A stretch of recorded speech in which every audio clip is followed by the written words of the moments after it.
সুপ্রিয় শিক্ষার্থীবৃন্দ, আসসালামু আলাইকুম ওয়া রাহমাতুল্লাহি ওয়া বারাকাতুহু। বিসমিল্লাহির রহমানির রহিম। শিমুল মেমোরিয়াল নর্থ স্কুল এন্ড কলেজে পঞ্চম শ্রেণীর ইসলাম ও নৈতিক শিক্ষা ক্লাসে সকলকে স্বাগত। প্রিয় শিক্ষার্থীরা, আশা করছি আল্লাহর অশেষ মেহেরবানিতে পরিবারের সবাইকে নিয়ে ভালো আছো, সুস্থ আছো, নিরাপদে আছো। আলহামদুলিল্লাহ, আমিও আল্লাহর অশেষ মেহেরবানিতে ভালো আছি। প্রিয় শিক্ষার্থীরা, আজকে ক্লাস উপস্থাপনায় আছি আমি মোহাম্মদ মিজানুর রহমান, সহকারী শিক্ষক, Shimul memorial north school and college, Rajshahi. সুপ্রিয় শিক্ষার্থীবৃন্দ, দেখতে দেখতে আমরা প্রথম সাময়িক এবং দ্বিতীয় সাময়িক কমপ্লিট করে ফেলেছি। পুনরায় আমরা বার্ষিকের ক্লাস আজকে শুরু করছি। প্রিয় শিক্ষার্থীরা, আশা করছি অবশ্যই মনোযোগ সহকারে বার্ষিকের ক্লাসটি বা বার্ষিকের ক্লাসগুলো, টপ ক্লাসগুলো সুন্দরভাবে বাসায় কমপ্লিট করবে।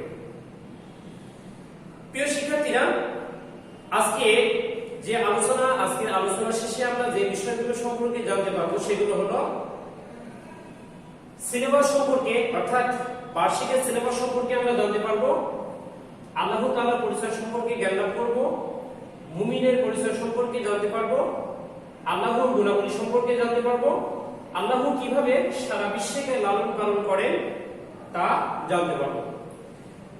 প্রিয় শিক্ষার্থীরা, তাহলে আজকে আমাদের আলোচ্য বিষয় সিলেবাস সম্পর্কে ধারণা, আল্লাহ তাআলার পরিচয়, মুমিনের পরিচয়, ঈমান আনার পুরস্কার, ওহীর পরিচয়, আল্লাহ তাআলার গুণাবলী, আল্লাহ তাআলা সারা বিশ্বে পালনকর্তা। প্রিয় শিক্ষার্থীরা, তাহলে শুরুতেই আমরা সিলেবাস সম্পর্কে জানি যে বার্ষিকে আমাদেরকে কতটুকু অধ্যয়ন করতে হবে।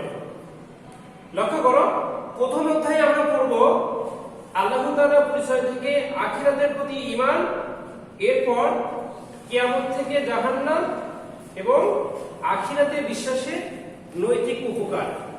প্রথম অধ্যায়ে আমরা এতটুকু পড়ব।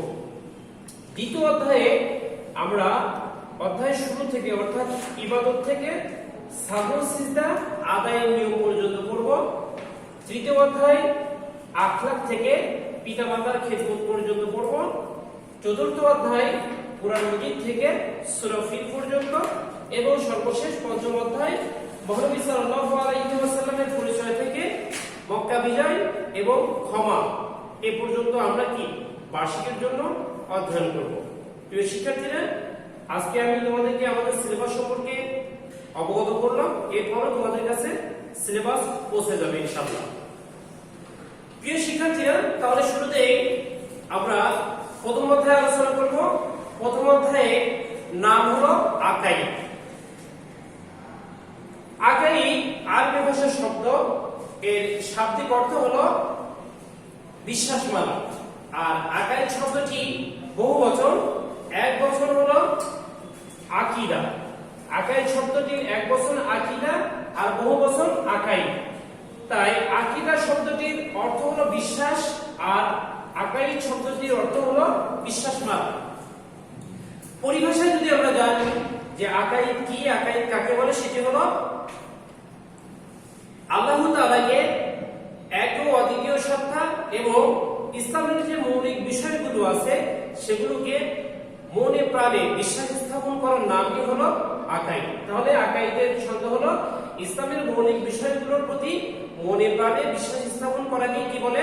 আকাইদ বলে। প্রিয় শিক্ষার্থীরা, আকাইদ তথা আমাদের অধ্যায় সম্পর্কে আমরা জ্ঞান লাভ করলাম। এখন আমরা এই আকাইদ সম্পর্কে, এই বিশ্বাস মালা সম্পর্কে বিস্তারিত জানব। প্রিয় শিক্ষার্থীরা, শুরুতেই আমরা জানব আল্লাহ তাআলার পরিচয় সম্পর্কে। দেখো যে কাঠ দিয়ে একজন কাঠ মিস্ত্রি দরজা, জানালা, খাট সহ বিভিন্ন ধরনের কাঠের জিনিসপত্র তৈরি করে। রাজমিস্ত্রি ইটের পর ইট সাজিয়ে দালান কোঠা তৈরি করে। তাহলে কাঠ বা ইট কি একাই এই সমস্ত জিনিস তৈরি করতে পারে? হয়ে যায় না। তাহলে এর জন্য মিস্ত্রির প্রয়োজন। ঠিক তেমনই ভাবে দেখো যে আমাদের মাথার উপর সুন্দর সুনীল আকাশ, মিটিমিটি তারা, গ্রহ নক্ষত্র, অসংখ্য তারকারাজি রয়েছে। এছাড়াও রয়েছে সূর্য পৃথিবী থেকে 13 লক্ষ গুণ বড়, এটিও কি সৃষ্টি করা হয়েছে। তো আমরা এই যে দালান কোঠা, টেবিল, খাট, আসবাবপত্র, গ্রহ নক্ষত্র, তারকারাজি ইত্যাদি সম্পর্কে যে আমরা জানলাম, এগুলো কি একা একাই তৈরি হওয়া সম্ভব? কখনোই নয়। অবশ্যই কি একজন সৃষ্টিকর্তা বা একজন তৈরি করার জন্য কর্তা বা মানুষের প্রয়োজন আছে। সৃষ্টির জন্য একজন ব্যক্তির পরিশ্রমের প্রয়োজন আছে। তাহলে আমরা বুঝতে পারছি যে কাঠ যেহেতু শুধু শুধু একটি জিনিসে পরিণত হতে পারে না, ইট শুধু শুধু বিল্ডিং এ বা দালান কোঠায় পরিণত হতে পারে না, ঠিক তেমনি ভাবে গ্রহ নক্ষত্র, চন্দ্র, সূর্য কোনো কিছুই কি একা একা সৃষ্টি হয়নি। একজন সৃষ্টিকর্তাই এগুলো সৃষ্টি করেছে। আর তিনি কে? আর তিনি হলেন মহান আল্লাহ তাআলা, আমাদের সৃষ্টিকর্তা। প্রিয় শিক্ষার্থীরা, তাহলে আমরা যে আল্লাহ তাআলার পরিচয় জানছি, আমরা আল্লাহ তাআলার পরিচয় জানার জন্য আমাদেরকে সর্বপ্রথম যে বিষয়ে জ্ঞান লাভ করতে হবে সেটি হলো আল্লাহ তাআলার অস্তিত্ব সম্পর্কে। তাহলে আমরা আল্লাহ তাআলার অস্তিত্ব কিভাবে জানতে পারলাম? যে গ্রহ নক্ষত্র, চন্দ্র, সূর্য, তারকারাজি কোনো কিছুই কি একাকী সৃষ্টি হয়নি। এই যে আসমান জমিনের মধ্যে যে গাছপালা, পাহাড় পর্বত, গ্রহ নক্ষত্র সবকিছুই কি একাকী সৃষ্টি হয়নি। আর অবশ্যই কি এই সমস্ত জিনিস বা এই সমস্ত সৃষ্টি মহান আল্লাহ তাআলাই সৃষ্টি করেছেন। আর এগুলোতেই আল্লাহ তাআলার অস্তিত্ব আমরা খুঁজে পাই।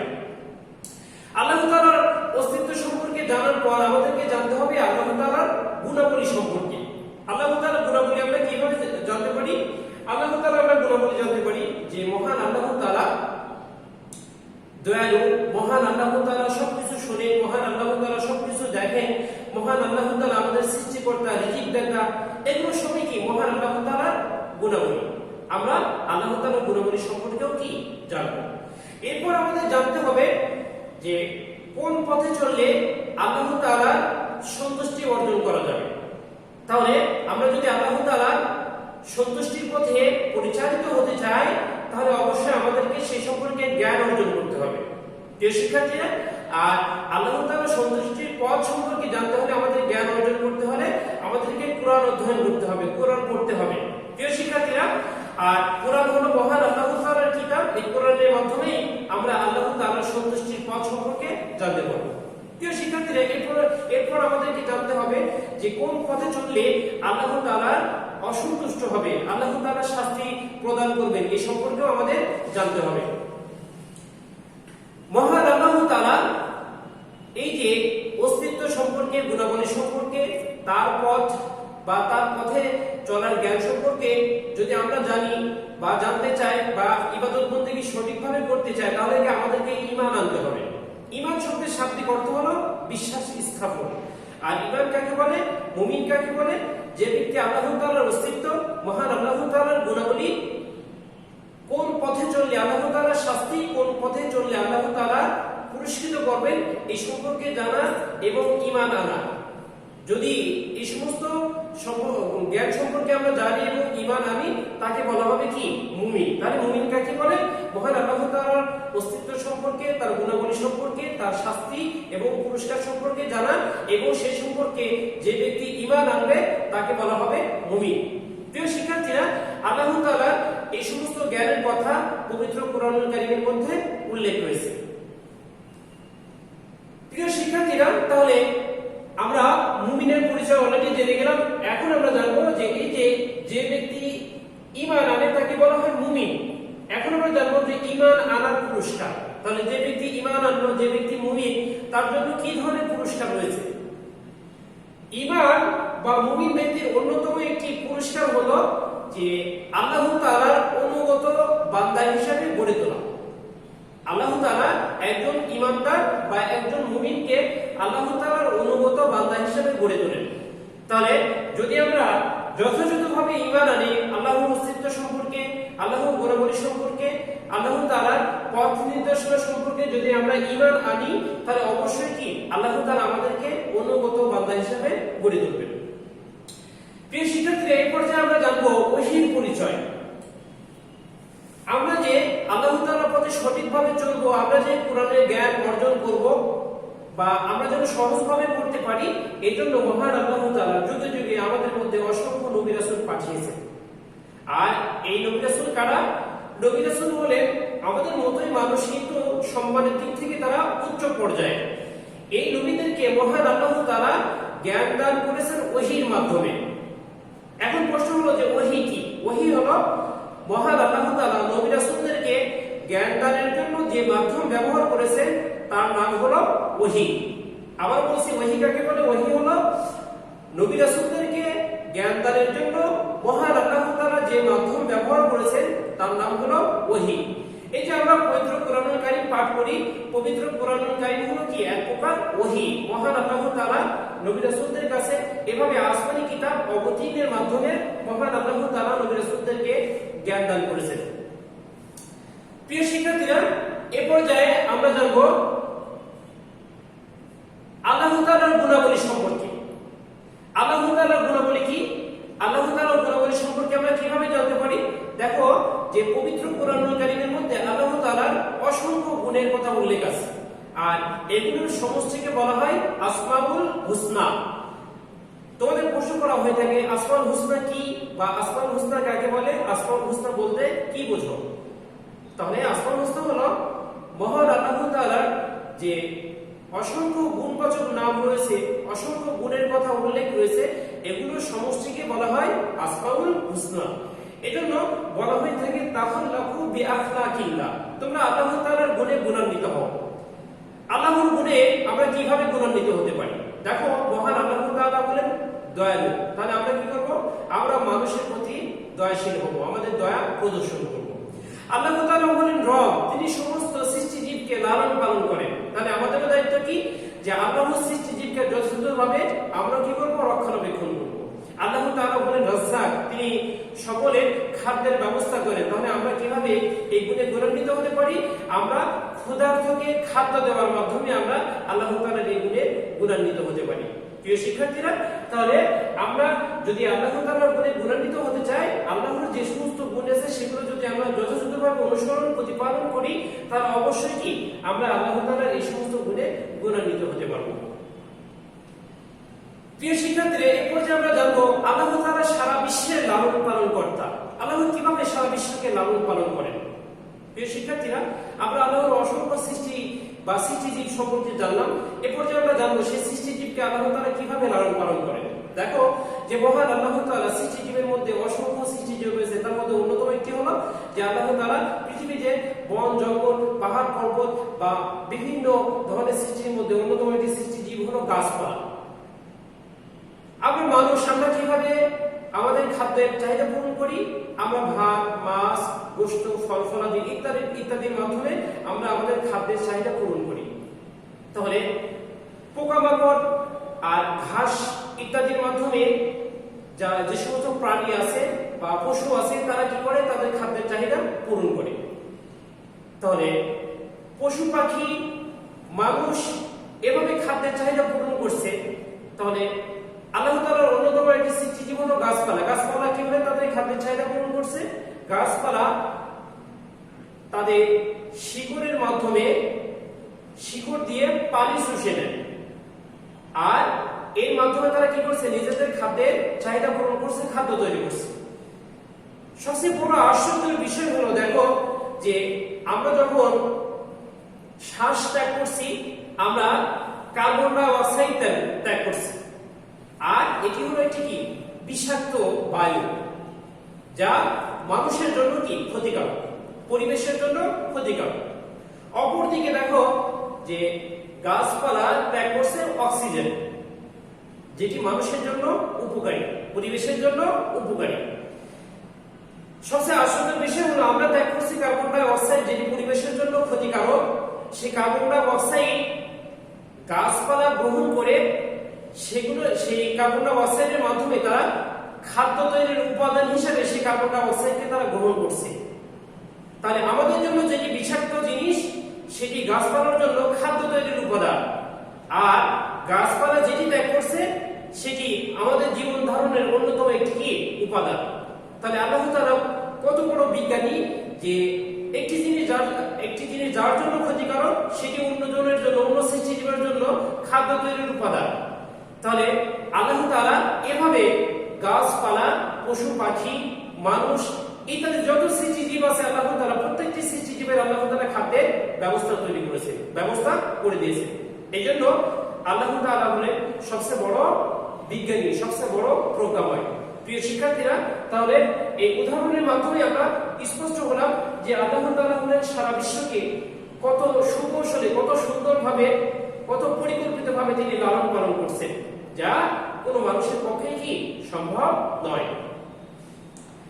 প্রিয় শিক্ষার্থীরা, এই পর্যায়ে আমরা জানব পানি চক্র বা আল্লাহ তাআলার অন্যতম একটি সিস্টেম বা পদ্ধতি, যে পদ্ধতির মাধ্যমে আল্লাহ তাআলা আমাদেরকে নিরাপদ পানির ব্যবস্থা করে দিচ্ছে। আমরা জানি, সবাই জানি যে পানির অপর নাম হলো জীবন। এই যে আমরা নিরাপদ পানি যে পাই, নিরাপদ পানি যে গ্রহণ করি, সেটি আল্লাহ তাআলা আমাদের জন্য কিভাবে ব্যবস্থা করছেন তোমরা এই ছবি বা পিকচারটি লক্ষ্য করো।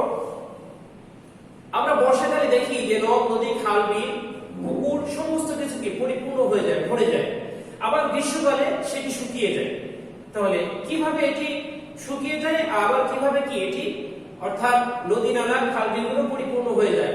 দেখো যে বর্ষাকালে যখন এই খাল, বিলগুলো পরিপূর্ণ হয়ে থাকে, আর যখন গ্রীষ্মকাল আসে তখন উপর থেকে সূর্য প্রচন্ড আকারে তাপ দিতে থাকে, আর সূর্যের এই তাপে পানিগুলো, নদ, নদী, খাল, বিল, পুকুরের পানিগুলো জলীয় বাষ্পে পরিণত হয়। আর জলীয় বাষ্প পরিণত হওয়ার পর এই জলীয় বাষ্পগুলো বাতাসে মেঘ আকারে ভাসতে থাকে। মেঘ আকারে ভাসার পর পরবর্তীতে সেটি আবার কি ঠান্ডা হওয়ার পর বৃষ্টি আকারে আবার কি ঝরে পড়ছে। তাহলে প্রিয় শিক্ষার্থীরা লক্ষ্য করো, বর্ষাকালে পরিপূর্ণ হচ্ছে, গ্রীষ্মকালে জলীয় বাষ্পের মাধ্যমে সেটিকে উঠিয়ে নেওয়া হচ্ছে, পরে ঠান্ডা হলে আবারও কি বৃষ্টি হয়ে ঝরে পড়ছে। তাহলে এই যে নদ, নদী, খাল, বিল বিভিন্ন উৎস থেকে যে পানি জলীয় বাষ্প আকারে পরবর্তীতে কি আবার বাষ্প হয়ে ঠান্ডা হয়ে আবার কি বৃষ্টি হয়ে ঝরে পড়লো, এই যে মহান আল্লাহ তাআলা জলীয় বাষ্পের মাধ্যমে পানি উঠিয়ে দিলেন, আবার কি পানি বৃষ্টি আকারে নিচে আবার কি নামিয়ে দিলেন।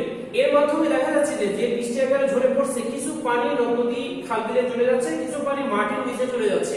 এই মাটির নিচ থেকে আবার আমরা কি টিউবওয়েল বা ডিপওয়েল ইত্যাদির মাধ্যমে পানি উত্তোলন করছি, যে পানিগুলো কি 100% নিরাপদ।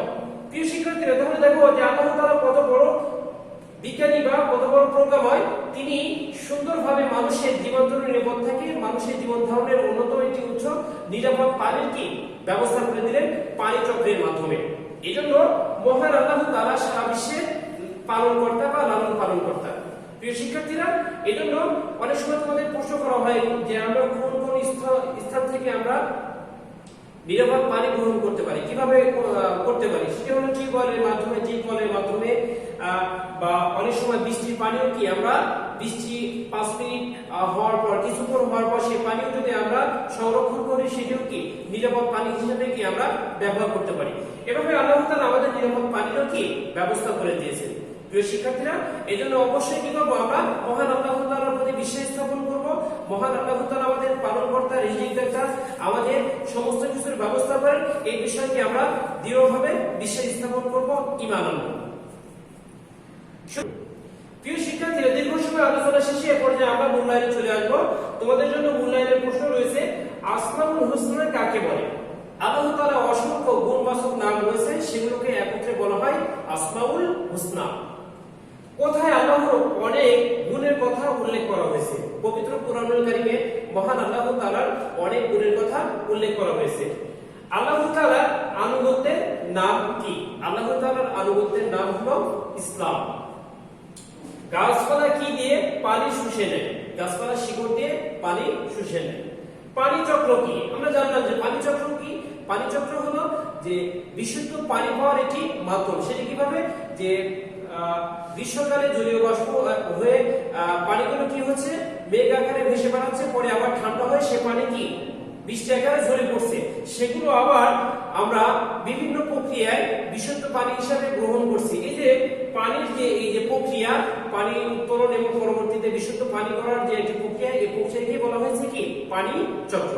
প্রিয় শিক্ষার্থীরা, আশা করছি তোমরা ক্লাসটি সুন্দরভাবে উপভোগ করেছো এবং প্রত্যেকটি প্রশ্নের উত্তর সুন্দরভাবে করতে পেরেছো। প্রিয় শিক্ষার্থীরা, আজকে এই আলোচনার উপর আগামী দিন তোমাদের টপলেস 1 হবে, তোমাদের বড় প্রশ্ন থাকবে 4, 5 এবং আলোচনার ভিতর থেকে, আর ছোট প্রশ্ন থাকবে পড়ার ভিতর থেকে তথা আলোচনার ভিতর থেকে। সুপ্রিয় শিক্ষার্থীবৃন্দ, আশা করছি তোমরা অবশ্যই বাসায় আরো সুন্দরভাবে আজকের ক্লাসটি অধ্যয়ন করবে এবং টপলেসটি কমপ্লিট করবে। প্রিয় শিক্ষার্থীরা, আজকের মতো এখানে শেষ করছি, আর বিদায় নেওয়ার পূর্বে সকলের সুস্বাস্থ্য ও দীর্ঘায়ু কামনা করছি। ওয়া আখিরু দাওয়ানা আলহামদুলিল্লাহি রাব্বিল আলামিন। আসসালামু আলাইকুম ওয়া রাহমাতুল্লাহি ওয়া বারাকাতুহু।